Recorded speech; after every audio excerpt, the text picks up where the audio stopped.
Hi YouTube, welcome to Dotted Quarter Notes Explained Part 2. Now if you haven't seen Part 1 of this, which funnily enough is called Dotted Quarter Notes Explained Part 1, I suggest that you look at that, because the stuff I'm going to talk about now might not make a lot of sense. Because I'm also going to pick up exactly where I left off, right? I'm going to do some playing today. I'll do it on the electric bass because I'm just in a bit of a lazy mood, to be honest. So yeah, this is where we left off, right? This is this 3-bar phrase thing. The 1, 2, and 3, 4, 1, and 2, 3, 4, and 1, 2, 3, and 4, 1. Now I did that a lot in the last video, so I don't need to keep doing that. What I'm going to then now do is we're going to do the same thing. We're going to count dotted quarter notes and quarter notes, but I'm going to put the metronome on the dotted quarter note. I'm going to explain to you how to feel the dotted quarter note pulse on a metronome and how to get that into your head and not feel it as a quarter note.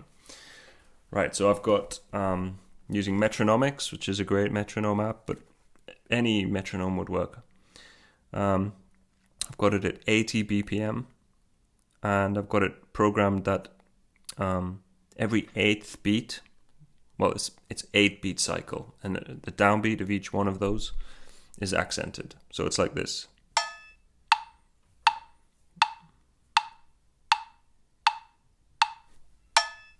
Right? Now I want to feel those as dotted quarter notes, not quarter notes, right? There's another thing which I didn't mention last time, but it's all logical. It makes sense math-wise. So 8 dotted quarter notes fits inside the same space as 12 regular quarter notes. Now I mentioned before that this polyrhythm is a 3-bar cycle. So there's 12 beats in 3 bars of 4/4. So in the time of 12 beats, there's 8 dotted quarter notes. So when I program 8 of these beats, they're actually 8 dotted quarter notes. That's how I'm feeling them. So also in the last video, I talked a lot about 3/4 in terms of how we understand the relationship between the dotted quarter note and the quarter note. It's good to start in 3 because you hear 2 things at once. Well, if you want to start feeling this metronome pulse as a dotted quarter note and not a quarter note, the best way in is, well, I'll show you. Now you might be feeling that as a regular quarter note. 1, 2, 3, 4. Well, you can start thinking 3 against 2 or dotted quarter note triplets, or 6 against 4, all the same thing. But so if I start going like this, 1, 2, and 3, 1, 2, and 3, 1, 2, 3, 1, 2, 3, 1, 2, 3, 1, 2, 3, 1, 2, 3, 1, 2, 3. That's the best way. So you start thinking just 1, 2, 3, 1, 2, 3 against that beat there. And then what you do is this. 1, 2, 3, 1, 2, and 3, 1, 2, and 3, 4, 1, and 2, 3, 4, and 1, 2, 3, and 4, 1, 2, and 3, 4, 1, and 2, 3, 4, and 1, 2, 3, and 4, 1, 2, 3, 4, 1, 2, 3, 4, 1, 2, 3, 4, 1, 2, 3, 4, 1, 2, 3, 4, 1, 2, 3, 4. Right? That makes sense, right? So what we were doing there is essentially what we were doing before when I was clapping everything. 1, 2, and 3, 4, 1, and 2, 3, 4, and 1. It's just the metronome is doing what I was clapping. And the reason why I want to put it on the metronome is so that we can start playing with that dotted quarter note pulse. So to start with, I'll just play one note because I just want to get in the habit of playing the quarter note with that dotted quarter note. And I'll play, because it's a 3-bar cycle, I'll play a different note on each bar. So I'll play root fifth, an octave on each bar. So same way in. 1, 2, and 3. 1, 2, and 3. 2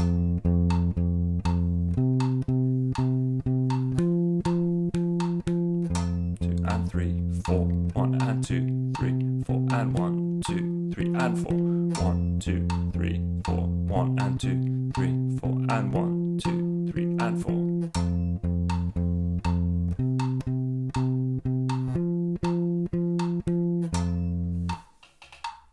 Right? So now we're shifting onto the instrument, and hopefully we're able to hear the dotted quarter note from the metronome and our regular quarter note. Now the next thing to do is to get it into 4-bar phrases and not 3-bar phrases. Now you can practice this 3-bar phrase thing for a long time before you then take it to 4-bar phrases. I'm just hurrying things along now for the sake of the exercise, so you know what to work on next. So how to get to the 4-bar thing? Well, because we're on a blues, I'll play 1 note per bar. I'll play 4 notes per bar, but it'll be the same note, and it'll be the root note of the chord of the blues. So that will go something like this. Always the same way in. 1, 2, and 3. 1, 2, and 3.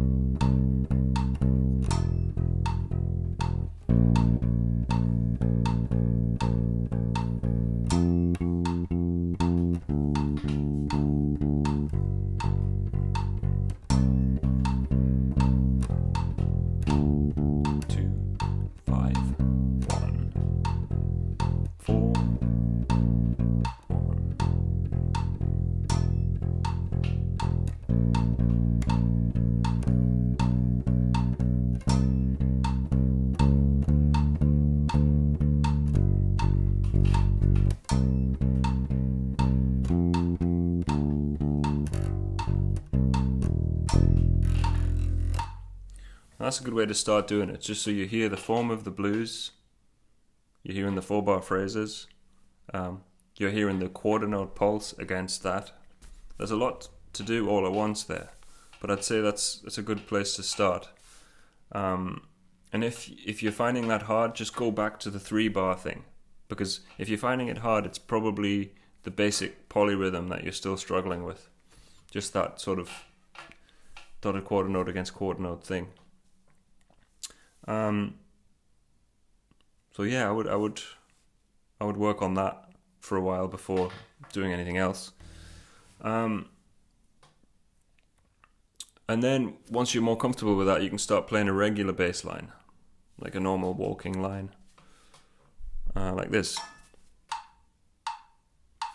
1, 2, and 3. 1, 2, and 3.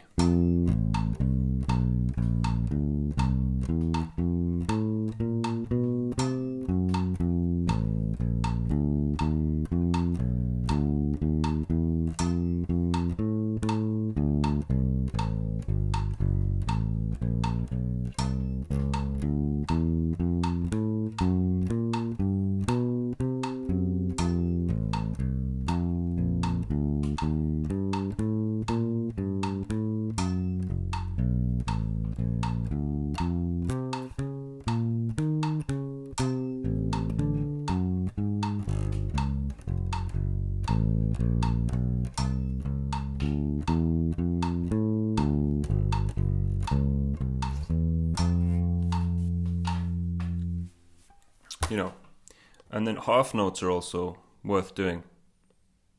It's the same thing. It's like this.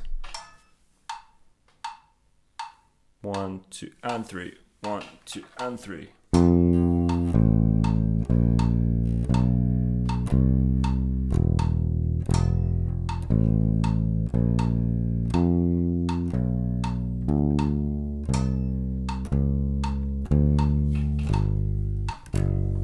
1, 2, 3, 4. 1, 2, 3, 4. 1, 2, 3, 4. 1, 2, 3, 4. 1, 2, 3, 4. 1, 2, 3, 4. 1, 2, 3, 4. 1, 2, 3, 4. 1, 2, 3, 4. 1, 2, 3, 4. 1, 2, 3, 4. 1, 2, 3, 4. 1. Right. Now, all this work should be covered in the clapping and the counting and all the stuff we did before. So if you find yourself sort of struggling with the playing aspect, maybe just go back to the clapping until it starts feeling good again, and then try and get it to the playing. Now, the next thing we can do is actually play the dotted chord notes on the bass. But what I'll do for this is I'll put the metronome on regular chord notes. So I'm swapping everything around. Basically, the metronome's going to play chord notes, and we'll play dotted chord notes. So in order to do that, I've got to put the metronome on at 120, which is 30% faster than when it was at 80, which is the same tempo. We're still in the same tempo. So that will sound like this. So that's actually that's the real quarter note. Now, what a lot of people struggle with when they start trying to play dotted chord notes on the bass is they stumble in terms of what notes to play, and it's the harmony that messes people up, because they're dealing with the rhythm, and then the harmonic choices starts being the thing that becomes confusing, because you've got to deal with another element. So the brain's just having to do too much at once that it's not used to doing. So what I really recommend for this, and it will really help, is write out a sample bass line of dotted quarter notes. 1 chorus, 2 choruses, doesn't matter. And play that, right?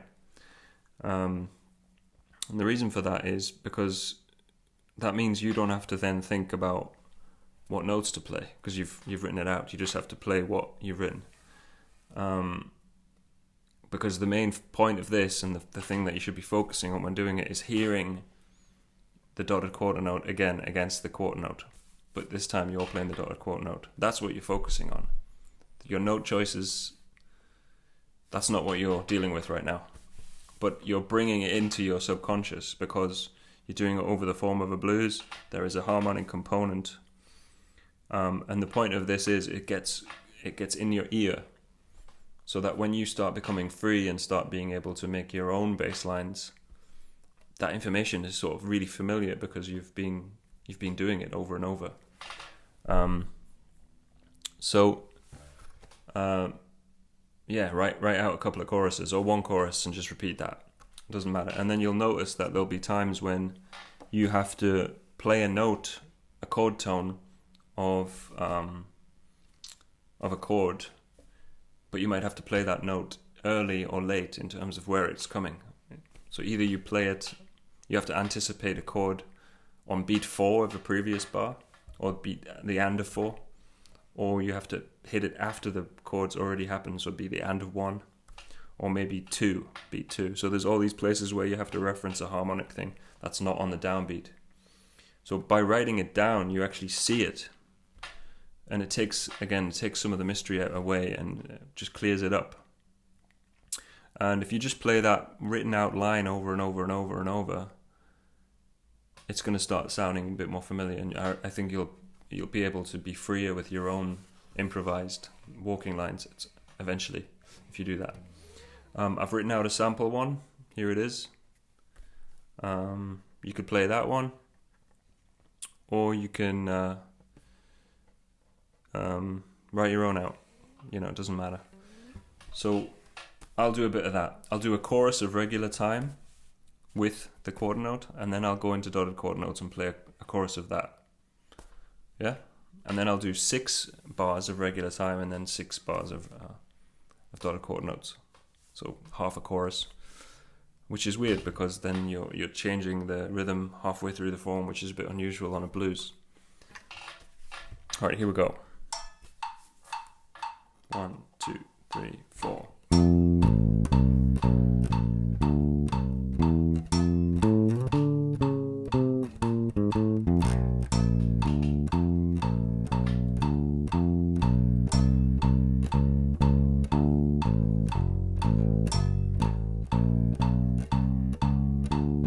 One, two, here I go.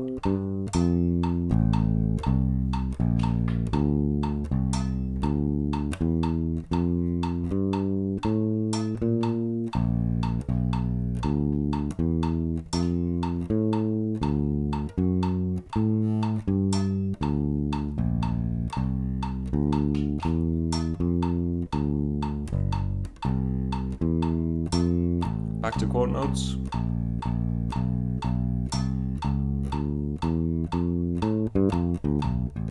I'm going to change here.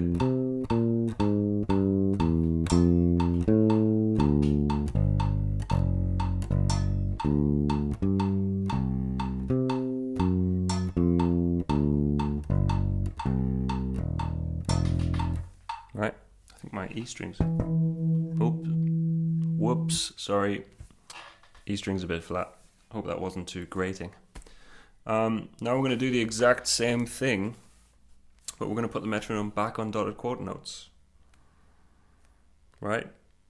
So I'll play a chorus of regular time with the dotted quarter note, and then I'll play dotted quarter notes on the bass with the dotted quarter note pulse of this.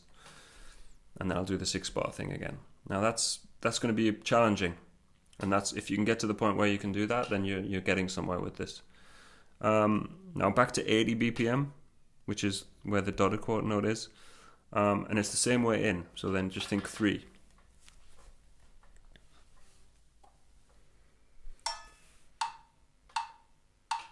One, 2, and 3. 1, 2, and 3. 1, 2, 3, 4. 1, 2, 3, 4.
Right, you may have noticed while I was playing the dotted quarter notes, I was moving my head. So I'm very much feeling the actual quarter note. Sometimes I'm tapping my foot, so I'm like... And it's good to do that. As long as you have to be feeling that pulse. This is a question sometimes I get, is like, when you switch to dotted quarter notes, are you changing tempo? Are you metrically modulating? No, never is the answer. Always the quarter note pulse in your head. That's the point of this. It's not being referenced because it's a rhythmic illusion, and it's strengthening our inner time and our ability to hear polyrhythms and play them. So it sounds like the time is something else, but it's not. This is the point of it. So always have the actual time in your head.